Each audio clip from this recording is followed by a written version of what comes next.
Hello welcome back to ഒരു കഥ പറഞ്ഞാലോ. ഞാൻ ഇന്ന് വന്നിരിക്കുന്നത് ലോക്ക് ആൻഡ് കീയുടെ എപ്പിസോഡ് നമ്പർ 7 ഓൾറെഡി 6 വരെയുള്ള എപ്പിസോഡ്സ് നമ്മൾ അപ്ലോഡ് ചെയ്തിട്ടുണ്ട്. കാണേണ്ടവർ തീർച്ചയായിട്ടും ചാനലിൽ കയറി കാണുക. അപ്പോൾ ഇതുവരെ കണ്ടിട്ടുള്ളവരാണെന്നുണ്ടെങ്കിൽ ഇവിടെ കമോൺ നമുക്ക് സ്റ്റാർട്ട് ചെയ്താലോ. Episode number 7.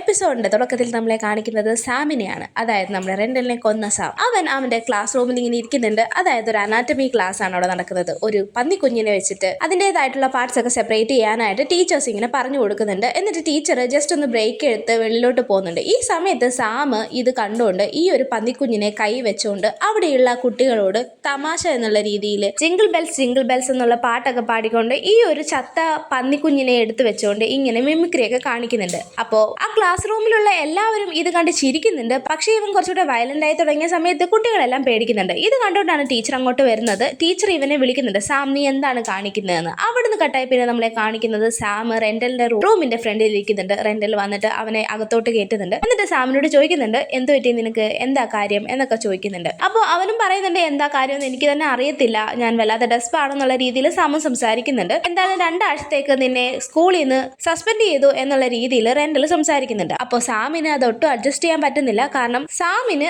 സ്കൂളിൽ നിന്ന് മാറി നിൽക്കുന്നത്, അതായത് അവന്റെ വീട്ടിൽ നിൽക്കുന്നത് ഇഷ്ടമേ അല്ല. അങ്ങനെ റെൻഡൽ വീണ്ടും പറയുന്നുണ്ട്, ഞാനും നിന്നെ പോലെ തന്നെയായിരുന്നു എൻ്റെ കുട്ടിക്കാലവും, അതുകൊണ്ട് ഞാൻ നിന്നെ എന്തായാലും ഹെൽപ്പ് ചെയ്യുന്നുണ്ട് എന്ന് പറയുന്നുണ്ട്. അപ്പോൾ സാമും ചോദിക്കുന്നുണ്ട്, നിങ്ങൾ എന്നെ ഹെൽപ്പ് ചെയ്യുമോ എന്ന്. അപ്പോൾ റെൻഡലും പറയുന്നുണ്ട്, അതെ ഞാൻ നിന്നെ ഹെൽപ്പ് ചെയ്യും, എന്തായാലും ഈ ഒരു സ്കൂളിൽ കഴിഞ്ഞ ഒരു വൊക്കേഷണൽ ട്രെയിനിങ് ആയിട്ട് നിന്നെ ജോയിൻ ചെയ്യിപ്പിക്കാം എന്നുള്ള ഡീറ്റെയിൽസ് ഒക്കെ ഇങ്ങനെ സാമിനോട് റെൻഡൽ പറഞ്ഞുകൊണ്ടിരിക്കുന്നുണ്ട്.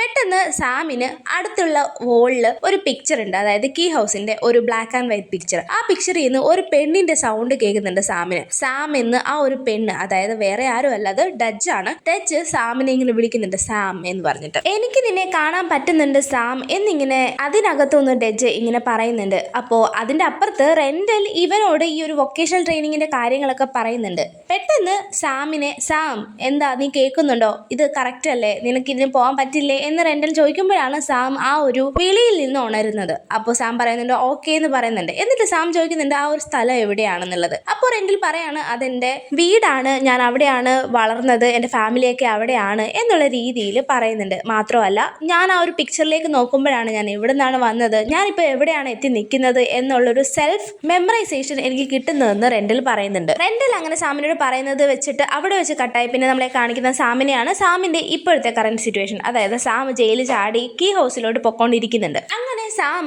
കീ ഹൗസിന്റെ ഒരു വിൻഡോയുടെ ഗ്ലാസ് ഒക്കെ പൊട്ടിച്ചകത്ത് കയറുന്നുണ്ട്. അങ്ങനെ പൊട്ടിച്ചകത്ത് കയറുന്ന സമയത്ത് സാമിന്റെ കൈയൊക്കെ മുറിയുന്നുണ്ട്. എന്നിട്ട് നേരെ അടുക്കളയിൽ ചെന്നിട്ട് ഒരു പഴമൊക്കെ എടുത്ത് കഴിച്ചിട്ട് പതിയെ സ്റ്റെയർ കയറി മുകളിലോട്ട് പോകുന്നുണ്ട്. ഈ സമയത്ത് കെൻസിയും ബോഡിയും കൂടെ സംസാരിക്കുന്നുണ്ടായിരുന്നു വെല്ലേഡിനെ പറ്റി. അപ്പോൾ വെല്ലേഡി ഏത് സമയത്ത് ഇവിടെ വരാമെന്ന് ബോഡി ഇങ്ങനെ വാൺ ചെയ്തുകൊണ്ടിരിക്കുന്നുണ്ട് കെൻസിനെ. ബോഡി പറയുന്നുണ്ട്, എനിക്ക് ടൈലറിനെ പറ്റി ഓർത്തിട്ട് പേടിയാവുന്നുണ്ട്, ഒന്ന് വിളിക്കാവോ എന്ന് ചോദിക്കുമ്പോൾ കെൻസി പറയുന്നുണ്ട്, എന്റെ ഫോൺ CKവിൽ വെച്ചിട്ട് കാണാതെ പോയി എന്ന് പറയുന്നുണ്ട്. അപ്പോൾ CKവിൽ നിങ്ങൾ എന്തിനു പോയി എന്ന് ബോഡി ചോദിക്കുമ്പോൾ ഫിലിമിന്റെ ഷൂട്ടിങ്ങിന് ബന്ധപ്പെട്ട് പോയതാണ്. ഈ സമയത്ത് സാം അപ്സ്റ്റെയർ വഴി മോളിൽ ചെല്ലുന്നുണ്ട്. അപ്പോൾ നീനയുടെ റൂമായിരുന്നു ഫസ്റ്റ് കണ്ടിരുന്നത്. നീന അവിടെ ആ ഒരു എവിഡൻസ് ഒക്കെ ചെക്ക് ചെയ്തുകൊണ്ടിരിക്കുന്നുണ്ട്. അപ്പോൾ സാം ചെന്നിട്ട് കുറച്ചു നേരം നോക്കി നിൽക്കുന്നുണ്ട്. പക്ഷെ നീന ആ ഒരു ശ്രദ്ധയിലായതുകൊണ്ട് തന്നെ നീന ഇതൊന്നും കാണുന്നില്ല. പക്ഷേ സാം അവിടുന്ന് മൂവ് ചെയ്ത സമയത്ത് നീനയ്ക്ക് പെട്ടെന്ന് ആരോ അവളുടെ പുറകിൽ വന്ന് നിന്നയായിട്ട് അവൾക്ക് ഫീൽ ചെയ്യുന്നുണ്ട്. അവൾ ഇങ്ങനെ ശ്രദ്ധിച്ച് നോക്കുന്നുണ്ട്. പക്ഷെ ആരെയും കാണാത്തതുകൊണ്ട് തന്നെ അവൾ വീണ്ടും ആ ഒരു എവിഡൻസ് തന്നെ ചെക്ക് ചെയ്തുകൊണ്ടിരിക്കുന്നുണ്ട്. അങ്ങനെ വീണ്ടും സാം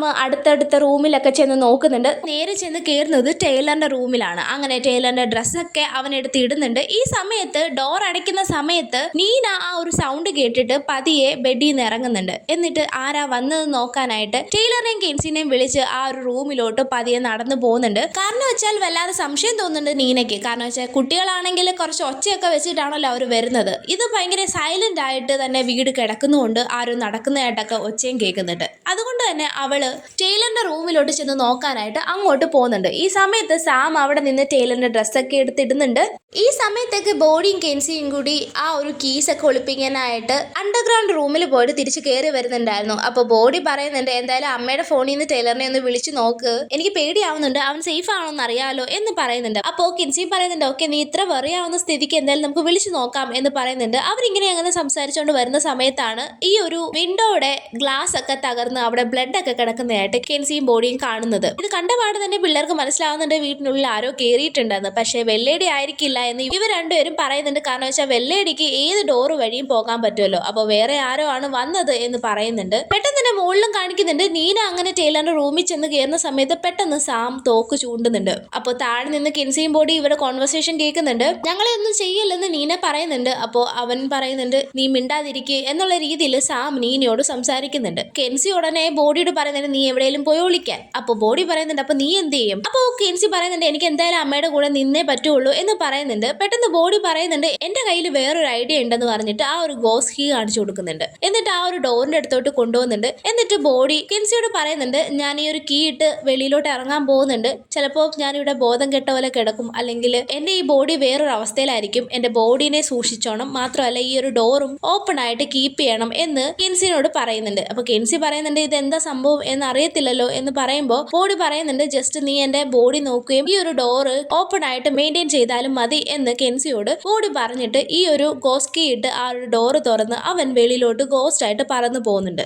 അങ്ങനെ ഗോസ്റ്റ് ആയിട്ട് പറന്നുപോയ ബോഡി നേരെ ടൈലറിന്റെ റൂമിലോട്ട് തന്നെ ചെല്ലുന്നുണ്ട്. ആ സമയത്താണ് ബോഡി കാണുന്നത് സാം ആണ് വന്നതെന്ന്. ഈ സമയത്തൊക്കെ സാം ഹെഡ് കീനെ പറ്റി നീനയോട് ചോദിക്കുന്നുണ്ട്. പക്ഷെ നീനയ്ക്ക് ഈ കാര്യങ്ങളൊന്നും അറിയത്തില്ലല്ലോ. അപ്പൊ നീന പറയുന്നുണ്ട് നീ എന്താ പറയുന്നത് എനിക്ക് അറിയത്തില്ല, നീ എന്തായാലും ഞങ്ങളെ ഉപദ്രവിക്കാതെ ഇവിടുന്ന് പോണം എന്നൊക്കെ നീന പറയുന്നുണ്ട്. സാം പറയുന്നുണ്ട് നിന്റെ കുട്ടികൾക്കറിയായിരിക്കും അവരെ വിളിക്കാൻ പറയുന്നുണ്ട്. ബോഡിക്ക് കാര്യം മനസ്സിലായി, ഇത് കുറച്ച് ഡേഞ്ചർ ആണെന്ന് മനസ്സിലായിട്ട് തിരിച്ചു തന്നെ അവന്റെ ബോഡിയിലോട്ട് വന്ന് തന്നെ കയറുന്നുണ്ട്. എന്നിട്ട് കെൻസിയോട് കാര്യങ്ങൾ പറയുന്നുണ്ട്. ഇത് സാമാണ് വന്നിരിക്കുന്നത്, അവൻ ഹെഡ് കീ ആണ് ചോദിക്കുന്നത് എന്നൊക്കെ പറയുന്നുണ്ട്. അപ്പോൾ കെൻസി ചോദിക്കുന്നുണ്ട് അവനെങ്ങനെ ഹെഡ് കീ ഒക്കെ അറിയാം? അതെനിക്ക് അറിയത്തില്ല, എന്തായാലും നമ്മൾ ഫേസ് ചെയ്തേ പറ്റുള്ളൂ എന്ന് ബോഡി പറയുന്നുണ്ട്. ഈ സമയത്ത് കെൻസി പെട്ടെന്ന് അവന്റെ ഒരു ടോയ്സ്, അതായത് ബോഡിയുടെ കുറച്ച് ടോയ്സ് അവിടെ ഉണ്ടായിരുന്നു, ആ ഒരു ടോയ്സിനകത്തോട്ട് ഹെഡ് കീ ഒളിപ്പിച്ച് വെക്കുന്നുണ്ട്. എന്നിട്ട് കെൻസിയും ബോഡിയും കൂടെ പെട്ടെന്ന് അമ്മയുടെയും സാമിന്റെ അടുത്തോട്ട് ചെല്ലുന്നുണ്ട്. ഈ സമയത്ത് സാമും അമ്മയും കൂടി താഴോട്ട് ഇറങ്ങി വരുന്നുണ്ടായിരുന്നു. നീന സാമിന്റെ തോക്കിന്റെ മുനയിലാണ് നിൽക്കുന്നത്. അങ്ങനെ ഇവരെ കണ്ടപാടെ സാം ചോദിക്കുന്നുണ്ട് എവിടെയാ ഹെഡ് കീ എന്ന്. നീന ആകെ കൺഫ്യൂസ്ഡ് ആവുന്നുണ്ട്. ഇവരെന്താ ചോദിക്കുന്നത് നിങ്ങൾക്ക് അറിയാമോ എന്നൊക്കെ നീന ചോദിക്കുന്നുണ്ട്. അപ്പോ ആദ്യം കെൻസി ചോദിക്കുന്നുണ്ട് നീ എന്താ പറയുന്നത് എനിക്ക് മനസ്സിലായില്ല എന്ന്. അപ്പോ സാം പറയുന്നുണ്ട് എനിക്കറിയാം, നിങ്ങൾക്ക് എല്ലാവർക്കും അറിയാം ഞാൻ എന്താ പറയുന്നതെന്ന്, അതുകൊണ്ട് കളിക്കാതെ ഹെഡ് കീ എടുക്കാൻ പറയുന്നുണ്ട്. അല്ലാന്നുണ്ടെങ്കിൽ നിന്റെ അമ്മയും ഞാൻ കൊല്ലും, രണ്ട് പേരൻസും ഇല്ലാതെ നിങ്ങൾ ജീവിക്കേണ്ടി വരും എന്നൊക്കെ ബോഡിനെയും കെൻസിനെയും സാം ഭീഷണിപ്പെടുത്തുന്നുണ്ട്. ഈ സമയത്ത് ബോഡി ഇതൊന്നും കേൾക്കാൻ പറ്റാതെ പെട്ടെന്ന് പറയുന്നുണ്ട് ഓക്കെ നീ ഹെഡ് കീ അല്ലേ വേണ്ടത്, ഇന്ന് ഈ കീ ആണത്, പക്ഷെ നിനക്ക് എന്റെ കയ്യിൽ നിന്ന് ഒരിക്കലും ഇത് തട്ടിയെടുക്കാൻ പറ്റത്തില്ല എന്ന് പറഞ്ഞു തീരുന്നതിന് മുമ്പ് സാം ആ ഒരു കീ തട്ടിപ്പറിക്കുന്നുണ്ട്. എന്നിട്ട് സാം ഇത് നോക്കിയിട്ട് പറയുന്നുണ്ട് അവള് പറഞ്ഞത് ഈ കീ അല്ല എനിക്കറിയാം എന്ന് പറയുന്നുണ്ട്. അപ്പൊ ബോഡി ചോദിക്കുന്നുണ്ട് ഓ നിന്നെ വെല്ലേടിയാണോ വിട്ടത് എന്ന് ചോദിക്കുമ്പോൾ സാം പറയുന്നുണ്ട് വെല്ലേടിയോ അതെന്തുവാ എന്ന് ചോദിക്കുന്നുണ്ട്. എന്നിട്ട് സാം പറയുന്നുണ്ട് ഇതല്ല കീ എനിക്കറിയാം, ഇനി എന്തൊക്കെ കീസാ നിങ്ങളുടെ കയ്യിലുള്ളത് എന്ന് ചോദിക്കുമ്പോൾ ബോഡിയുടെയും കെൻസിയുടെയും കയ്യിൽ ഒന്നുമില്ല എന്ന് അവരിങ്ങനെ കാണിക്കുന്നുണ്ട്. പെട്ടെന്ന് ബോഡിയുടെ ദേഹമൊക്കെ ചെക്ക് ചെയ്യുന്നുണ്ട്. എന്നിട്ട് ബോഡിയുടെ കയ്യിൽ വേറെ ഒന്നും ഇല്ല എന്ന് സാമിന് മനസ്സിലാവുന്നുണ്ട്. അടുത്തത് കെൻസിയുടെ ഊഴമാണ്. കെൻസിയുടെ കയ്യിൽ നിന്ന് ഉള്ള കീ എല്ലാം വാങ്ങിച്ചെടുക്കുന്നുണ്ട്. എന്നിട്ട് സാം പറയുന്നുണ്ട് നിങ്ങൾക്ക് ആർക്കെങ്കിലും വിശക്കുന്നുണ്ടോ? എനിക്ക് എന്തായാലും വിശക്കുന്നുണ്ട്, നമുക്ക് ഫുഡ് കഴിച്ചിട്ട് സംസാരിക്കാം എന്നുള്ള രീതിയിൽ പറയുന്നുണ്ട്. എന്നിട്ട് ഹെഡ് കീ എവിടാന്ന് ദേഷ്യപ്പെട്ട് ചോദിക്കുമ്പോൾ കെൻസി പറയുന്നുണ്ട് അത് ടൈലറിന്റെ കയ്യിലാണെന്ന്.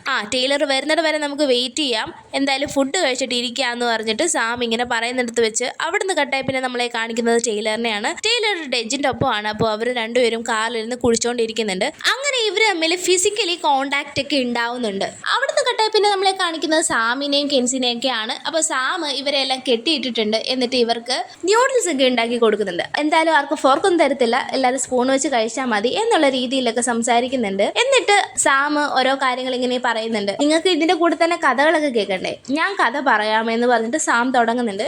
ശരിക്കും ഈ ഒരു പ്രസനൊക്കെ ശരിക്കും ഭയങ്കര മോശമാണ് എന്നുള്ള രീതിയിൽ അവനിങ്ങനെ പറയുന്നുണ്ട്. പക്ഷെ കെൻസിക്ക് ഇതൊക്കെ അങ്ങോട്ട് പിടിക്കുന്നില്ല. അപ്പോൾ കെൻസി ചോദിക്കുന്നുണ്ട് എങ്ങനെയുണ്ട് തലക്കടി കിട്ടിയിട്ട് എന്ന് ചോദിക്കുന്നുണ്ട്. അപ്പോൾ സാമിന് ദേഷ്യം വരുന്നുണ്ട്. നീന പറയുന്നുണ്ട് ഒന്നും മിണ്ടാതിരിക്കുക കെൻസി എന്ന് പറയുന്നുണ്ട്. അപ്പോൾ നീനയോടായിട്ട് കെൻസി പറയുന്നുണ്ട് അമ്മ അന്ന് അവനെ അടിച്ചു കൊന്നിരുന്നെങ്കിൽ കുറച്ചുകൂടെ ബെറ്റർ ആയിരുന്നു എന്നുള്ള രീതിയിൽ സംസാരിക്കുന്നുണ്ട് കെൻസി. അപ്പോൾ കെൻസി അങ്ങനെ പറയുന്ന സമയത്ത് സാം പെട്ടെന്ന് മതി മതി ഇനി ഫുഡൊക്കെ കഴിക്കുക എന്ന് പറയുന്നുണ്ട്. എന്നിട്ട് സാം അവൻ്റെ ഒരു പഴയ കാലം, അതായത് പഴയ കാര്യം ഓർക്കുന്നുണ്ട്. അതായത് അവനൊരു ചെറിയ അനിയത്തിക്കുട്ടി ഉണ്ടായിരുന്നു. ഇവർ രണ്ടുപേരും കൂടെ കുറച്ച് ഫുഡൊക്കെ എടുത്ത് കഴിക്കുന്നുണ്ട്. ഈ സമയത്താണ് അവർ അച്ഛൻ അങ്ങോട്ട് വരുന്നത്. ശരിക്കും അയാളൊരു ഭയങ്കര മുഷടനായിട്ടുള്ള അല്ലെങ്കിൽ ഭയങ്കര അറഗൻ്റ് ആയിട്ടുള്ള ഒരാളായിരുന്നു. അപ്പോൾ എന്തിനാ നിങ്ങൾ ഈ ഫുഡ് എടുത്ത് കഴിക്കുന്നത് എന്ന് ചോദിക്കുന്നുണ്ട്. പെർമിഷൻ ഇല്ലാതെ ഫുഡ് കഴിച്ചത് എന്തിനാന്ന് പറഞ്ഞ് സാമിനെ വഴക്ക് പറയുന്നുണ്ട്. ഈ സമയത്ത് അനിയത്തി കുഞ്ഞ് കുറച്ച് കോളയൊക്കെ കുടിക്കുന്നുണ്ട്. സിങ്കിൽ വെള്ളമില്ലായിരുന്നു. ഈ കോള കുടിച്ച് തന്നെ നിനക്കൊക്കെ വിശപ്പ് മാറ്റണോടാ എന്നുള്ള രീതിയിൽ അച്ഛൻ ഭയങ്കര ബ്രൂട്ടലായിട്ടാണ് ഇവരോട് പെരുമാറുന്നത്. ഈ ഒരു സിറ്റുവേഷനിലാണ് സാം വളർന്നു വന്നത്. പെട്ടെന്ന്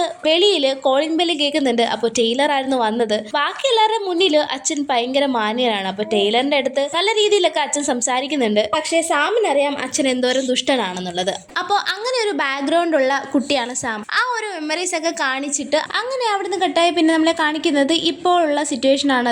അതായത് കീ ഹൗസിൽ സാം കോള കുടിച്ചുകൊണ്ട് തന്നെ ഇരിക്കുന്നുണ്ട്. ഈ സമയത്ത് അവന്റെ കയ്യിലുള്ള ആ ഒരു സിമ്പൽ, അതായത് ഒമേഗ സിമ്പൽ ടാറ്റു അടിച്ചിട്ടുണ്ടായിരുന്നല്ലോ. അത് നീന കണ്ടിട്ട് പറയുന്നുണ്ട്, ലാസ്റ്റ് ടൈം ഞാൻ നിന്നെ കണ്ട സമയത്തും ഈ ടാറ്റു ഞാൻ ശ്രദ്ധിച്ചിട്ടുണ്ടായിരുന്നു സാം എന്ന് പറയുന്നുണ്ട്. അപ്പോൾ പെട്ടെന്ന് സാം നീനയുടെ അടുത്തോട്ട് തിരിച്ചെടുത്തിട്ട്, നീന നിങ്ങൾക്ക് ഇതിനെപ്പറ്റി സംസാരിക്കണം എന്നുണ്ടോ, ലോക്കിനെ പറ്റി സംസാരിക്കണം എന്നുണ്ടോ എന്ന് ചോദിക്കുന്നുണ്ട്. എന്നിട്ട് സാം പറയുന്നുണ്ട്, ഇപ്പോ റെന്റൽ ലോക്ക് ഇവിടെ ഉണ്ടെങ്കിൽ നിങ്ങൾ എന്ത് ചോദിച്ചേനെ എന്ന് ചോദിക്കുന്നുണ്ട്. അപ്പോൾ കെൻസി പറയുന്നുണ്ട്, നിന്നെ എന്തിനാണ് ഹെൽപ്പ് ചെയ്തത് എന്ന് ചോദിക്കണമെന്നുണ്ട് എനിക്ക് അച്ഛനോട്. എന്നിട്ട് കെൻസി ചോദിക്കുന്നുണ്ട്, നീ എന്താ അദ്ദേഹത്തിനോട് പറയുമായിരുന്നു എന്ന്. അപ്പോൾ സാം പറയുന്നുണ്ട്, ഇതെല്ലാം അദ്ദേഹത്തിന്റെ ഫോൾട്ട് ആണെന്ന് ഞാൻ പറഞ്ഞേനെ എന്ന് സാം പറയുന്നുണ്ട്. അപ്പോൾ പെട്ടെന്ന് നീന ചോദിക്കുന്നുണ്ട്, റെന്റലിന്റെ ഫോൾട്ടോ, റെന്റൽ എന്താ ചെയ്തത് എന്ന് എന്നോട് പറ, ഞാൻ എന്തായാലും നിന്നെ ഹെൽപ്പ് ചെയ്യാം സാം എന്ന് നീന പതിയെ സൗമ്യമായിട്ട് അവനോട് പറയുന്നുണ്ട്. അപ്പോൾ സാം ഒന്നും മിണ്ടുന്നില്ല. അപ്പോൾ പെട്ടെന്ന് നീന ചോദിക്കുന്നുണ്ട്, ആരാ നിന്നെ സിയാറ്റിലോട്ട് ഞങ്ങളുടെ വീട്ടിലോട്ട് റെന്റലിനെ കൊല്ലാൻ പറഞ്ഞു വിട്ടത് എന്ന് ചോദിക്കുന്നുണ്ട്. അപ്പോൾ സാം പറയുന്നുണ്ട്, ഡജ് മാത്രമാണ് എന്നെ കെയർ ചെയ്തത്, ഡജിനാണ് ഈ ഒരു കീസ് ഒക്കെ ആവശ്യമുള്ളതെന്ന്. അപ്പോൾ ബോഡി പറയുന്നുണ്ട്, ഓ വെള്ളേടിയുടെ പേരാണോ ഡജ് എന്ന്. അപ്പോൾ നീന പറയുന്നുണ്ട്, ഓ നിങ്ങൾക്ക് എല്ലാം അറിയാവോ ഈ ഡജ് ആരാണെന്ന്, ഡജ് എന്തിനാണ് ഈ ഒരു കാര്യങ്ങളൊക്കെ ചെയ്തതെന്ന് സാമിനോട് വീണ്ടും ചോദിക്കുന്നുണ്ട്. ഇതൊക്കെ ചോദിക്കുന്ന സമയത്ത് സാമിന് പെട്ടെന്ന് ദേഷ്യം വരുന്നുണ്ട്. ഞാനാണ് തോക്കുകൊണ്ടിരിക്കുന്നത്, നിങ്ങളൊക്കെ ചോദിക്കുന്നതിന് ഞാൻ എന്തിനാ മറുപടി പറയുന്നേ എന്നുള്ള രീതിയിൽ ദേഷ്യപ്പെടുന്നുണ്ട്. അവിടെ നിങ്ങളുടെ വീണ്ടും നമ്മളെ ടൈലറിനെയാണ് കാണിക്കുന്നത്. ടൈലറും ഡജും കൂടി ഇങ്ങനെ ഇരിക്കുന്നുണ്ട്. അപ്പോൾ പെട്ടെന്ന് ടൈലർ പറയുന്നുണ്ട്, എനിക്ക് എന്തായാലും വീട്ടിലോട്ട് പോകാൻ സമയമായി എന്ന് പറയുമ്പോൾ ഡജ് പറയുന്നുണ്ട്, കുറച്ചുകൂടെ കഴിഞ്ഞ് പോയാൽ പോരെ.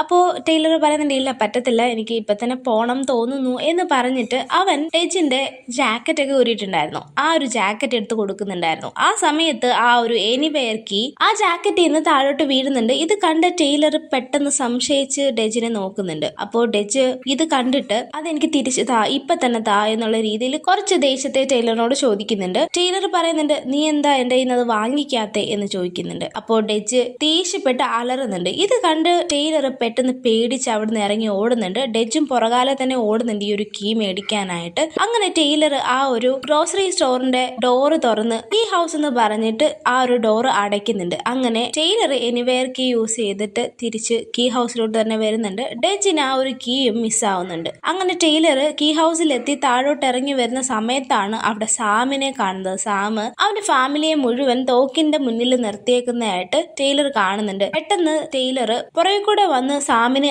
ഇടിച്ച് അവിടെ ഇടുന്നുണ്ട്. എന്നിട്ട് നല്ലതായിട്ട് ഇടി കൊടുക്കുന്നുണ്ട്.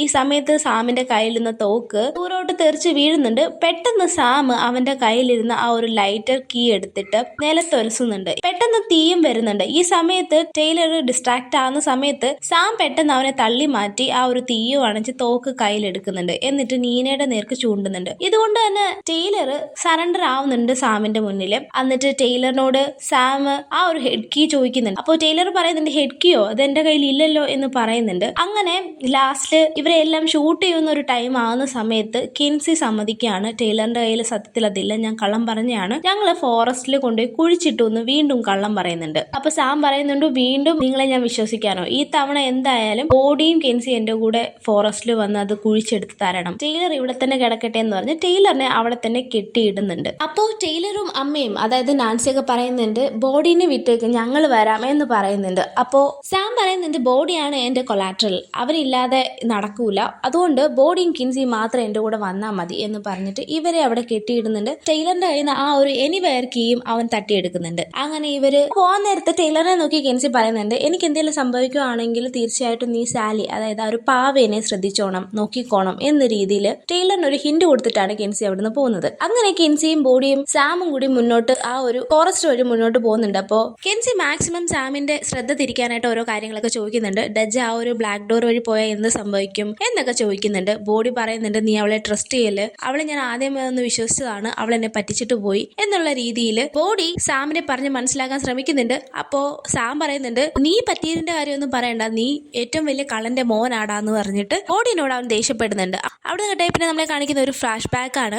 സാം ആ ഒരു പന്നിനെയൊക്കെ വെച്ച് കളിച്ചില്ലേ, സാമിന് ആ ഒരു പണിഷ്മെന്റ് കിട്ടിയില്ലേ, അത് കഴിഞ്ഞിട്ട് വീണ്ടും സാം റീജോയിൻ ചെയ്യുന്നുണ്ട് സ്കൂളിലോട്ട്. ഈ സമയത്ത് റെന്റലിന്റെ റൂമിലാണ് കാണിക്കുന്നത്. റെന്റല് സാമിനോട് ചോദിക്കുന്നുണ്ട്, എങ്ങനെയുണ്ടായിരുന്നു ഈ ഒരാഴ്ചയൊക്കെ എന്നൊക്കെയുള്ള രീതിയിൽ ചോദിക്കുന്നുണ്ട്. അപ്പോൾ സാമും പറയുന്നുണ്ട്, ടൈലർ ഉണ്ടായിരുന്നു, ടൈലർ ഉള്ളതുകൊണ്ട് ഞാൻ വലിയ ബോറടിയൊന്നും അനുഭവിച്ചില്ല, ഇടയ്ക്കൊക്കെ ഹാങ് ഔട്ടിന് വേണ്ടി അവനും വന്നിട്ടുണ്ടായിരുന്നു എന്നെ ഹെൽപ്പ് ചെയ്യാൻ എന്നുള്ള രീതിയിൽ സാം പറയുന്നുണ്ട്. ഇത് കേട്ടപ്പോൾ റെന്റലിനും വല്ലാതെ സന്തോഷമാവുന്നുണ്ട്. അങ്ങനെ റെന്റൽ എന്തായാലും നീ ഇവിടെ ഇരിക്കെ, എനിക്കൊരു കോൾ വന്നിട്ടുണ്ട്, ഞാൻ സംസാരിച്ചിട്ട് വരാം എന്ന് പറഞ്ഞിട്ട് റെന്റൽ ഫോണിലോട്ട് ഒരു കോൾ വരുമ്പോൾ സാമിനെ ആ ഒരു ഓഫീസ് റൂമിൽ ഇരുത്തിയിട്ട് റെന്റൽ വെളിയിലോട്ട് പോകുന്നുണ്ട്. ഈ സമയത്ത് റെന്റലിലെ ഫാമിലി ഫോട്ടോ ഒക്കെ അവിടെ ഉണ്ടായിരുന്നു. പതിയെ സാം അതൊക്കെ എടുത്ത് നോക്കുന്ന സമയത്ത് പെട്ടെന്ന് ആ ഒരു കീ ഹൗസിന്റെ പിക്ചർ ഉണ്ടായിരുന്നല്ലോ, ബ്ലാക്ക് ആൻഡ് വൈറ്റ്, അതിൽ നിന്ന് ഡെജിന്റെ സൗണ്ട് കേൾക്കുന്നുണ്ട്. സാം സാം എന്ന് വിളിക്കുന്നുണ്ട്. അപ്പോൾ സാം ചോദിക്കുന്നുണ്ട്, ആരാ നീ എന്ന്. ഡെജ് പറയുന്നുണ്ട്, ഞാൻ നിന്റെ ഫ്രണ്ടാണ്, അറ്റ്ലീസ്റ്റ് ഞാൻ നിന്റെ ഫ്രണ്ട് ആയിട്ടെങ്കിലും ഇരിക്കാം, ഞാൻ മാത്രമേ നിനക്ക് ഫ്രണ്ട് ആയിട്ടുള്ളൂ എന്നുള്ള രീതിയിൽ സംസാരിക്കുന്നുണ്ട്. എന്നിട്ട് സാമിനോട് ആ ഒരു ബെഞ്ചിന്റെ മുകളിൽ ഒരു റിപ്പോർട്ട് ഉണ്ട്, അതെടുത്ത് വായിക്കാൻ പറയുന്നുണ്ട്. അതായത് സാമിന് ഒരു പേഴ്സണാലിറ്റി ഡിസോർഡർ ഉണ്ട്. അപ്പൊ ഈ കാര്യമൊന്നും റെന്റൽ സാമിനോട് പറഞ്ഞിട്ടുണ്ടായിരുന്നില്ല. അതുകൊണ്ട് തന്നെ ഡെജ് അവനെ വല്ലാതെ മാനിപ്പുലേറ്റ് ചെയ്യാണ്. അതായത് റെന്റൽ നിന്റെ ശത്രുവാണ്, നിന്റെ ഫ്രണ്ട് അല്ല എന്നുള്ള രീതിയിൽ വല്ലാതെ അവനെ പറഞ്ഞു മനസ്സിലാക്കുന്നുണ്ട്.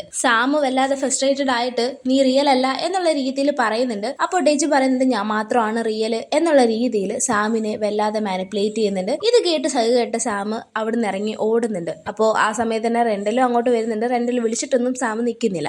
അവിടെ നിന്നിട്ട് വീണ്ടും നമ്മൾ പ്രസന്റ് ആണ് കാണിക്കുന്നത്. സാമും കെൻസിയും ബോർഡിയും കൂടെ അങ്ങനെ കാട്ടിക്കൂടെ പോകുന്നുണ്ട്. പെട്ടെന്ന് കെൻസി പറയുന്നുണ്ട്, ഇതാണ് സ്പോട്ട് എന്ന്.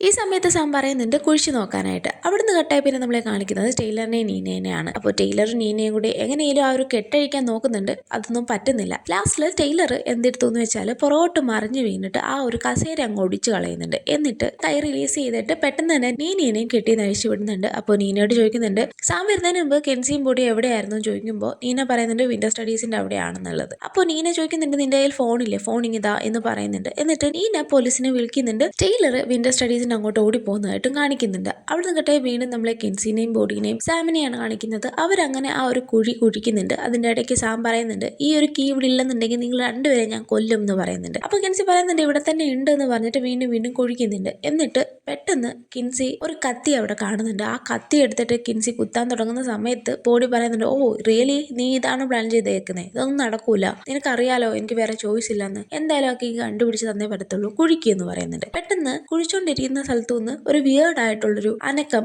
എല്ലാവരും ശ്രദ്ധിക്കുന്നുണ്ട്. അപ്പൊ സാം അടുത്തോട്ട് ചെയ്ത് നോക്കുന്ന സമയത്ത് പെട്ടെന്ന് കിൻസിയുടെ ആ ഒരു ഫിയർ ഇല്ലേ, ആ ഫിയർ മോൺസ്റ്റർ അത് സാമിനെ അറ്റാക്ക് ചെയ്യുന്നുണ്ട്. ഈ സമയത്ത് കിൻസിയും ബോഡിയും കൂടെ അവിടെ ഓടി രക്ഷപ്പെട്ട് വേറൊരു സ്ഥലത്തോട്ട് മറഞ്ഞിരിക്കുന്നുണ്ട്. ഈ സമയത്ത് ഇപ്പുറത്തെ ടൈലർ ഓടിപ്പോയി സാലിയുടെ ഉള്ളിൽ നിന്ന് ആ ഒരു ഹെഡ് കീ എടുക്കുന്നുണ്ടായിരുന്നു. അപ്പോൾ നീനെ അങ്ങോട്ട് വരുന്നുണ്ട്. അപ്പൊ നീനയോട് ചോദിക്കുന്നുണ്ട് കോപ്സിനെ വിളിച്ചോ എന്നുള്ളത്. അപ്പോൾ നീന പറയുന്നുണ്ട്, ആ 5 മിനിറ്റിനുള്ളിൽ അവരെത്തുമെന്ന് പറഞ്ഞിട്ടുണ്ട് എന്ന് പറയുന്നുണ്ട്. ഇവരിങ്ങനെ സംസാരിച്ചുകൊണ്ടിരിക്കുന്ന സമയത്ത് ഇപ്പുറത്ത് സാമിനെ ആ ഒരു ഫിയർ മോൺസ്റ്റർ അറ്റാക്ക് ചെയ്തുകൊണ്ടിരിക്കുകയാണല്ലോ. അപ്പോൾ സാമിന്റെ കയ്യിൽ നിന്ന് പെട്ടെന്ന് തോക്ക് തെറിച്ച് പോയിട്ടുണ്ടായിരുന്നു. ആ തോക്ക് തിരിച്ചെടുത്തിട്ട് സാം ഈ ഫിയർ മോൺസ്റ്ററിനെ ഷൂട്ട് ചെയ്യുന്നുണ്ട്. ഈ സമയത്ത് ടൈലർ നീനയും ഈ ഒരു ഷൂട്ടിംഗ് സൗണ്ട് കേൾക്കുന്നുണ്ട്. അപ്പൊ നീന വിചാരിച്ചു കുട്ടികളെയാണ് അവൻ ഷൂട്ട് ചെയ്തതെന്ന്. അപ്പൊ അവൾ അങ്ങോട്ട് പോവാനായിട്ട്, അയ്യോ എന്റെ കുട്ടികളെ അവൻ ഷൂട്ട് ചെയ്തു എന്ന് പറഞ്ഞിട്ട് അങ്ങോട്ട് പോവാനായിട്ട് ധൃതി പിടിച്ച് ഓടാൻ നോക്കുമ്പോൾ ടൈലർ അവളെ വിടുന്നില്ല. മാം വെയിറ്റ് ചെയ്യുമെന്ന് പറയുന്നുണ്ട്. അപ്പോൾ ഈ സമയം കൊണ്ട് സാം തിരിച്ച് ഇവർ രക്ഷപ്പെട്ടെന്ന് മനസ്സിലാക്കി തിരിച്ച് നേരെ കീ ഹൗസിലോട്ട് വരുന്നുണ്ടായിരുന്നു. അപ്പോൾ കീ ഹൗസിൽ ഈ ഒരു ചെയറും ഒടിഞ്ഞെടുക്കുന്നതായിട്ട് സാം കാണുകയാണ്. അപ്പോൾ സാമിന് മനസ്സിലായി ഇവരും രക്ഷപ്പെട്ടു, അതായത് ടൈലറും നീനയും രക്ഷപ്പെട്ടു എന്ന് മനസ്സിലാവുന്നുണ്ട്. അപ്പോൾ നീനയും ടൈലറും മാറി ഒളിച്ചിരിക്കുന്നുണ്ട്. അപ്പോൾ സാം ടൈലർ എവിടെയാ എന്നുള്ള രീതിയിൽ ഈ തോക്കും പിടിച്ചിട്ട് അകത്തോട്ട് വരുന്നുണ്ട്, അതായത് കീ ഹൗസിന്റെ ഉള്ളിലോട്ട്. അങ്ങനെ സാം ഉള്ളിലോട്ട് വരുന്ന സമയത്ത് നീന പെട്ടെന്ന് അവനെ അറ്റാക്ക് ചെയ്യുന്നുണ്ട് ഒരു കത്തി വെച്ചിട്ട്. പക്ഷേ നീനനെ അവൻ തിരിച്ച് അറ്റാക്ക് ചെയ്തിട്ട് കഴുത്തിന് പിടിച്ച് ഭിത്തിലോട് ചേർക്കുന്നുണ്ട്. എന്നിട്ട് ഷൂട്ട് ചെയ്യാൻ തുടങ്ങുന്നുണ്ട്. എന്നിട്ട് സാം പറയുന്നുണ്ട്, എനിക്ക് അവളെ വിട്ട് കളയാൻ പറ്റില്ല, നിങ്ങൾ എന്നെ കൊണ്ട് നിർബന്ധിച്ച് ചെയ്യിപ്പിക്കുകയാണ് എന്നുള്ള രീതിയിൽ സാം വല്ലാത്ത വിഷമത്തോടെയാണ് ഇവരെ അറ്റാക്ക് ചെയ്യുന്നത്. എന്നിട്ട് ഷൂട്ട് ചെയ്യാൻ തുടങ്ങുന്നുണ്ട്. ഈ സമയത്ത് പെട്ടെന്ന് ടൈലർ ബാക്കിലൂടെ വന്നിട്ട് ഈ ഒരു ഹെഡ് കീ അവനിൽ യൂസ് ചെയ്യുന്നുണ്ട്. അപ്പൊ തോക്കും പിടിച്ച് നിന്നവൻ സ്റ്റക്കായിട്ട് അപ്പുറത്ത് അവന്റെ ഒരു പ്രതിബിംബം വരുന്നുണ്ട്. ഈ സമയത്ത് പെട്ടെന്ന് നീന ആ ഒരു തോക്കെടുത്ത് കയ്യിൽ പിടിക്കുന്നുണ്ട്. അപ്പൊ നീന ചോദിക്കുന്നുണ്ട്, ഇതെന്തോ എനിക്ക് മനസ്സിലാവുന്നില്ലല്ലോ, ഇതെങ്ങനെ രണ്ടുപേരും വന്നു എന്നൊക്കെ ചോദിക്കുന്നുണ്ട്. അപ്പോൾ ടൈലർ പറയുന്നുണ്ട്, അമ്മയ്ക്ക് ഇത് മനസ്സിലാവത്തില്ല, അമ്മ ഓൾറെഡി ഇത് കണ്ടിട്ടുണ്ട്, പക്ഷെ അമ്മയ്ക്ക് മനസ്സിലാവത്തില്ല, ഇത് മാജിക് ആണ്, അമ്മ പെട്ടെന്ന് മറന്നു പോകും. എന്നിട്ട് ടൈലർ സാമിനോട് ചോദിക്കുന്നുണ്ട്, എവിടെ കെൻസിയും ബോഡിയെന്ന്. അപ്പോൾ കെൻസിയും ബോഡിയും ആ ഒരു കാട്ടിൽ നിന്ന് ഓടി രക്ഷപ്പെട്ടു എന്നുള്ള രീതിയിലാണ് സാം പറയുന്നത്. അപ്പോൾ നീ ഷൂട്ട് ചെയ്തത് എന്ന് ചോദിക്കുമ്പോൾ എന്നെ ഒരു ക്രീച്ചർ അറ്റാക്ക് ചെയ്യാൻ വന്നു, അതിനെയാണ് ഷൂട്ട് ചെയ്തത്. ആ ഒരു ക്രീച്ചർ അവരെ കണ്ടില്ല എന്നുണ്ടെങ്കിൽ അവർ സേഫ് ആയിരിക്കും എന്ന് സാം പറയുന്നുണ്ട്. അപ്പോൾ ഇപ്പൊ നമ്മുടെ സാമിന്റെ ഇന്നർ സെൽഫ് ആണല്ലോ വന്നിരിക്കുന്നത്. അപ്പോൾ അവൻ ടൈലറിനോട് സോറി പറയുന്നുണ്ട്. ഞാൻ റെൻഡലിനെ കൊന്നതിന് സോറി എന്നുള്ള രീതിയിൽ പറയുന്നുണ്ട്. അവളാണ് എന്നെ കൊണ്ട് ഇതൊക്കെ ചെയ്യിപ്പിച്ചത്, അതായത് ഡജ് ആണ് ചെയ്യിപ്പിച്ചത് എന്നുള്ള രീതിയിൽ പറയുമ്പോൾ ടൈലർ കുറെ നാളായിട്ടുള്ള ഒരു ബേർഡൻ ഉണ്ടല്ലോ അവന്റെ മനസ്സിൽ. അതായത് ടൈലർ തമാശയ്ക്ക് സാമിനോട് പറഞ്ഞിട്ടുണ്ടായിരുന്നു, നിന്റെ അച്ഛനെ കൊല്ലുന്ന സമയത്ത് വേണമെങ്കിൽ എന്റെ വീട്ടിൽ വന്നിട്ട് എന്റെ അച്ഛനെയും കൊന്നോളൂ എന്ന് പറഞ്ഞിട്ടുണ്ടായിരുന്നു. അപ്പോൾ അത് വെച്ചിട്ടാണ് സാം കൊന്നതെന്നാണ് ടൈലർ ഇത്രയും നാളും വിചാരിച്ചു വെച്ചിരുന്നത്. അപ്പോൾ ടൈലർ ചോദിക്കുന്നുണ്ട്, അപ്പോൾ ഞാനൊന്ന് പറഞ്ഞത് വെച്ചിട്ടല്ലേ നീ അച്ഛനെ കൊന്നത് എന്ന് ചോദിക്കുന്നുണ്ട്. അപ്പോൾ സാം ചോദിക്കുന്നുണ്ട്, നീ എന്നെ എന്ത് പറഞ്ഞു എന്ന് ചോദിക്കുകയാണ്. അപ്പോൾ ടൈലർ പറയുന്നുണ്ട്, അതൊന്നുമില്ല പോട്ടെ എന്ന് പറയുന്നുണ്ട്. അപ്പോൾ സാം പറയുന്നുണ്ട്, നീയും നിന്റെ അച്ഛനും എന്നോട് കള്ളമാണ് പറഞ്ഞത് എന്ന് പറയുന്നുണ്ട്. ടൈലർ പറയുന്നുണ്ട്, ശരിയാണ്, എൻ്റെ അച്ഛൻ നിന്റെ കൂടെ കൂട്ടുകിടാൻ എന്നെ ഒരുപാട് ഫോഴ്സ് ചെയ്തിട്ടുണ്ട്, നിന്നെ ഹെൽപ്പ് ചെയ്യാൻ ഒരുപാട് ഫോഴ്സ് ചെയ്തിട്ടുണ്ട്. പക്ഷേ എനിക്ക് നിന്നെ ശരിക്കും ഇഷ്ടമായിരുന്നു. പക്ഷെ നീ കാണിച്ചതോ, നീ എൻ്റെ വീട്ടിലോട്ട് അതിക്രമിച്ച് വന്ന് എൻ്റെ അച്ഛനെ കൊല്ലുകയാണ് ചെയ്തത് എന്ന് സാമിനോട് ടൈലർ ദേഷ്യപ്പെടുന്നുണ്ട്. സാം പറയുന്നുണ്ട്, ശരിക്കും അവൾ മാത്രം, അതായത് ഡജു മാത്രമാണ് എന്നെ കെയർ ചെയ്യുന്നത് എന്ന് പറയുമ്പോൾ ടൈലർ പറയുന്നുണ്ട്, നിനക്ക് തോന്നുന്നുണ്ടോ അവൾ ശരിക്കും നിന്നെ കെയർ ചെയ്യുന്നുണ്ടെന്ന്?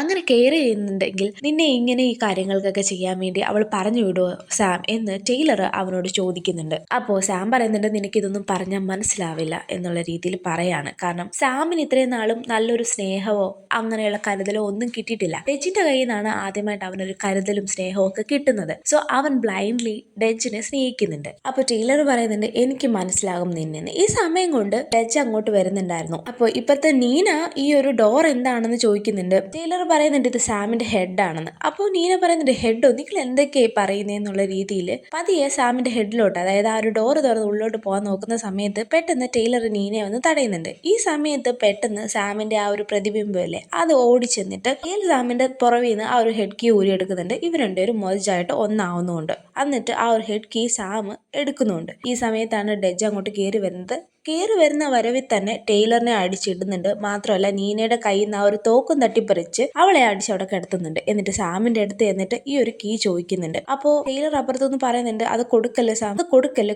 എന്ന് പറയുന്നുണ്ട്. അപ്പോൾ സാമിന് എന്തോ ഒരു ഡൗട്ട് പോലെ തോന്നിയിട്ട് പെട്ടെന്ന്, അതായത് ഇവരെയൊക്കെ അടിച്ചത് സാം കണ്ടല്ലോ, അപ്പോൾ അവൻ അറിയാവുന്ന ഡെജ് അത്രയും ക്രൂവൽ അല്ല. സാം ചോദിക്കുന്നുണ്ട്, ഞാൻ സ്പെഷ്യൽ ആണെന്ന് നിനക്ക് തോന്നുന്നുണ്ടോ എന്ന് ഡെജിനോട് ചോദിക്കുന്നുണ്ട്. അപ്പോൾ ഡെജ് പറയുന്നുണ്ട്, നീ സ്പെഷ്യൽ ആണെന്ന് എനിക്ക് തോന്നുന്നുണ്ട് സാം. അപ്പോൾ സാം പറയുന്നുണ്ട്, എന്നാ പ്രോമിസ് ചെയ്യും നീ കള്ളമല്ല പറഞ്ഞത് എന്നുള്ള രീതിയിൽ. ഡെജ് ഇവനെ ഭയങ്കര ഇമോഷണലി അറ്റാക്ക് ചെയ്യുന്ന പോലെ ചോദിക്കുന്നുണ്ട്, ഞാൻ നിന്നോട് കള്ളം പറഞ്ഞെന്നാണോ നീ വിചാരിക്കുന്നത് എന്ന് പറയുമ്പോൾ സാം വീണ്ടും പറയുന്നുണ്ട്, ജസ്റ്റ് നീ ഒന്ന് പറ, നീ കള്ളം പറഞ്ഞിട്ടില്ല എന്ന്. അപ്പോൾ ഇത് കേട്ടിട്ട് ഡെജ് പെട്ടെന്ന് അടുത്തുള്ളൊരു കത്തി എടുത്ത് സാമിനെ കുത്തുന്നുണ്ട്. എന്നിട്ട് സാമിന്റെ കയ്യിൽ നിന്ന് ആ ഒരു കീ മേടിക്കുന്നുണ്ട്. ഈ സമയം കൊണ്ട് പോലീസും അവിടെ എത്തുന്നുണ്ടായിരുന്നു. ഈ സമയം കൊണ്ട് നീന എങ്ങനെയൊക്കെയോ ടൈലറിനെ ടൈലർ നമുക്കിത് രക്ഷപ്പെടാന്നുള്ള രീതിയിൽ ടൈലറിനെ കൊണ്ട് വെളിയിൽ ഇറങ്ങുന്നുണ്ട്. അപ്പോൾ സാം ഭയങ്കര വിഷമത്തെ ഡെജിനോട് ചോദിക്കുന്നുണ്ട്, നീ എന്താ എന്നോട് ഇങ്ങനെ ചെയ്തത് എന്ന് ചോദിക്കുന്നുണ്ട്. അപ്പോൾ ഡെജ് പറയുന്നുണ്ട്, നിന്റെ അടുത്ത് സ്പെഷ്യലായിട്ടൊന്നും ഇല്ല സാം, അതുകൊണ്ടാണ് ആരും നിന്നെ ഇഷ്ടപ്പെടാത്തത് എന്നുള്ള രീതിയിൽ അവന്റെ ഹൃദയം നുറുങ്ങുന്ന പോലെ, ഹാർട്ട് ബ്രേക്ക് ആവുന്ന പോലെ അവൾ സംസാരിച്ചിട്ട് പോകുന്നുണ്ട്. അപ്പോൾ ഓൾറെഡി കുത്തു കിട്ടിയ വേദനയും പിന്നെ ഇങ്ങനൊരു കുത്തും കൂടി.